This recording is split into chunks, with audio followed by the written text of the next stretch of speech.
Halo, perkenalkan nama saya Jihan Padlia. Saya di sini akan memenuhi tugas entrepreneurial kultur tentang makanan kuliner tradisional. Saya di sini memilih burayot. Ini adalah salah satu toko burayot dari Garut. Kenapa saya memilih burayot? Karena menurut saya burayot ini banyak sekali di jalan-jalan. Jadi saya tertarik untuk mengetahui dan mengambil makanan tradisional burayot ini. Saya di sini akan menjelaskan apa itu burayot. Burayot adalah salah satu makanan tradisional Garut yang banyak dibuat di daerah Leles. Garut juga adalah salah satu daerah di Jawa Barat. Wilayah Kabupaten Garut memiliki 42 kecamatan, termasuk di dalamnya Leles. Masyarakat daerah Leles masih menjaga dan melestarikan resep burayot dari nenek moyang. Terbukti pada daerah Leles memiliki UKM yang telah berdiri sejak tahun 1995 dan UKM yang melakukan inovasi pada makanan tradisional Garut burayot tahun 2013, yaitu UKM bernama Burayot Pancawarna Bulilis. Burayot yang termasuk makanan tradisional Garut berasal dari bahasa Sunda ngaburayot. Ngaburayot sendiri memiliki arti seperti menggantung selendang atau kain yang digunakan untuk menggendong anak kecil. Bisa diumpamakan dengan kata ngaburayot. Selendang atau kain yang digunakan untuk menggendong bayi pada zaman dahulu memberikan inspirasi pada nenek moyang terkait bentuk dan cara pengolahan burayot.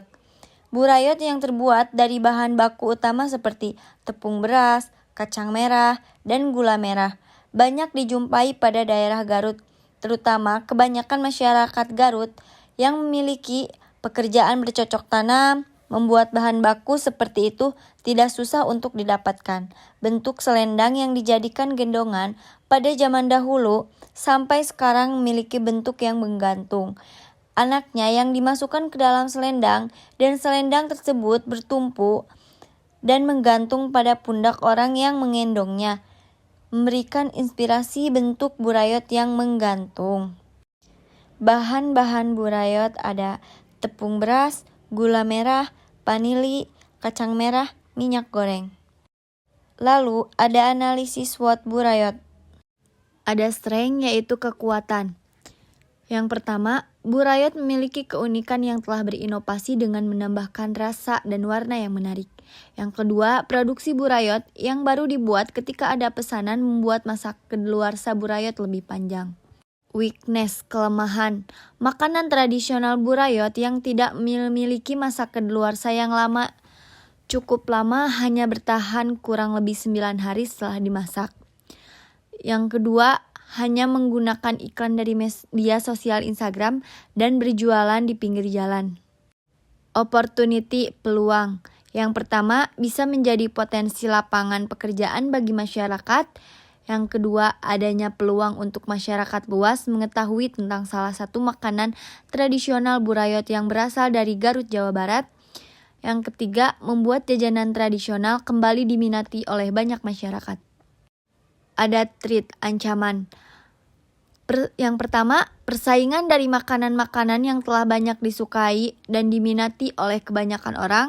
Yang kedua, hilangnya salah satu kekayaan suatu warisan nenek moyang karena tidak dilestarikan dan dijaga oleh masyarakat. Ada juga produksi burayot, cara membuat burayot. Sebelum memulai semua proses pembuatan burayot, tepung beras yang digunakan untuk membuat burayot disarankan untuk membuat tepung beras dari beras yang direndam oleh air semalam. Kemudian digiling keesokan harinya.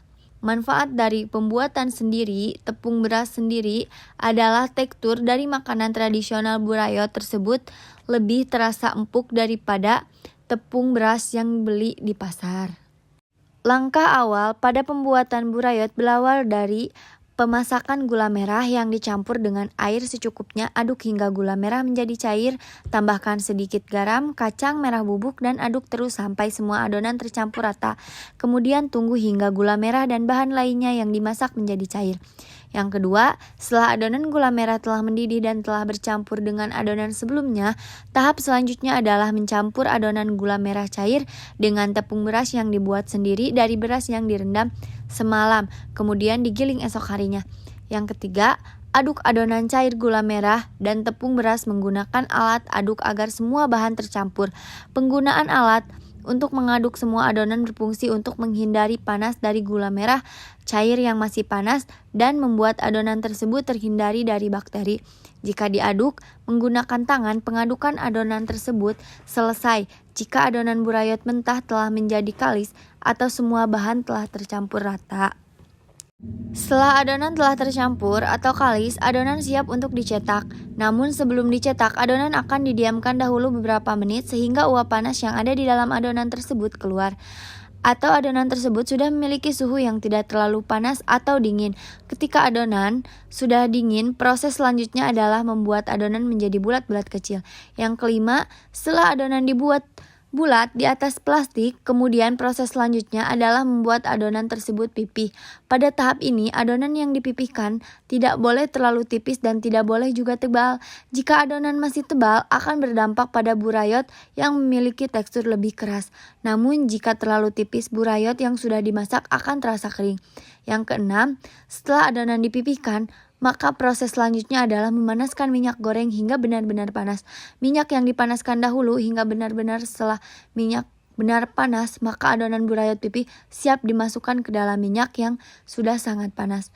Pada proses ini juga, peralatan untuk memasak seperti bambu yang digunakan untuk mengangkat burayot yang sudah matang dari minyak. Pada proses inilah keunikan penggorengan makanan tradisional burayot khas Garut, Jawa Barat terlihat karena pemasakan burayot menggunakan sumpit bambu untuk mengangkat burayot yang sudah matang.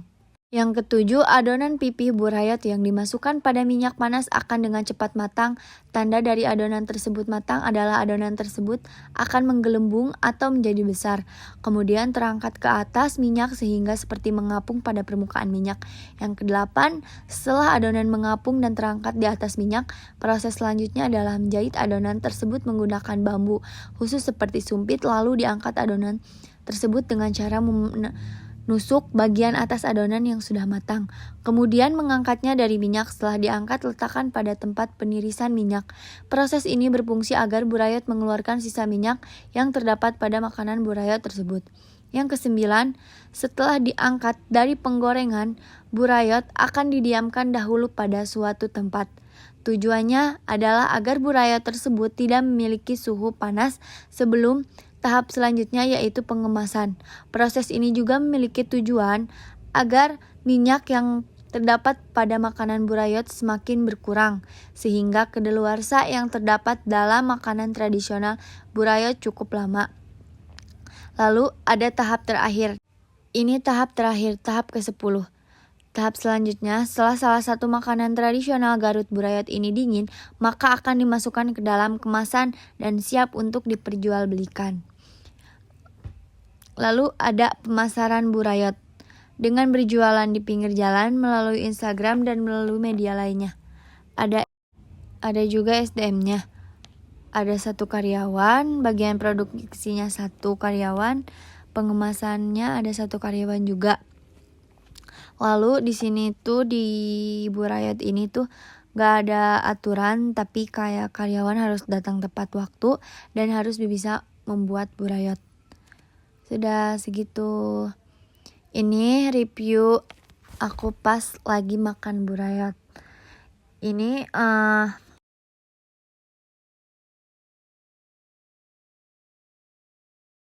rasanya tuh manis dan dalamnya tuh pas dimakan itu kayak apa ya, masih mentah tapi enak loh, kayak manisnya tuh pas banget. Sumpah itu enak banget. Terima kasih. Assalamualaikum warahmatullahi wabarakatuh.